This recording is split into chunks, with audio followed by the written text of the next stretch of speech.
ഓം ശ്രീ ഗുരുഭ്യോ നമ. ഒരിക്കൽ പ്രശസ്തിയായ ഒരു ഗൈനക്കോളജിസ്റ്റ് അമ്മയോട് പറഞ്ഞു, അമ്മേ, എൻ്റെ മോൾക്ക് പ്രസവത്തിനുള്ള സമയമായി. പ്രസവം എടുക്കാൻ ഞാൻ മറ്റൊരു ഡോക്ടറെ ഏൽപ്പിച്ചു. അത് കേട്ട് അമ്മ അത്ഭുതത്തോടെ ആ ഡോക്ടർ മോളെ നോക്കി. അവർ പറഞ്ഞു, മോളുടെ പ്രസവ സമയത്തെ വേദന കണ്ടു നിൽക്കാൻ എനിക്ക് ശക്തിയില്ല അമ്മ, അതുകൊണ്ടാ.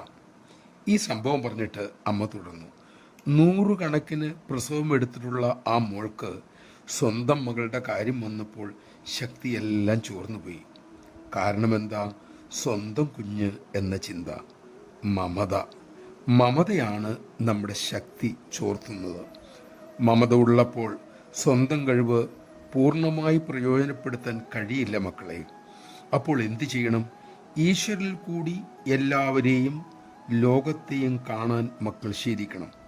അതായത്, ഈശ്വരൻ എനിക്ക് തന്ന മകൻ, ഈശ്വരൻ തന്ന മകൾ, ഈശ്വരനെ ഏൽപ്പിച്ച ചുമതല എന്നിങ്ങനെ ചിന്തിക്കൂ, ശീലിക്കൂ. അവരിൽ നിന്നും ഒന്നും പ്രതീക്ഷിക്കരുത്. ഈശ്വരൻ ഏൽപ്പിച്ച ഉത്തരവാദിത്വം എന്ന നിലയിൽ അതൊക്കെ ഭംഗിയായി നിറവേറ്റുക. എന്തെങ്കിലും പ്രതീക്ഷിച്ചാൽ അത് സ്വാർത്ഥതയാണെന്നും മക്കൾ ഓർക്കുക. നമഃ ശിവായ.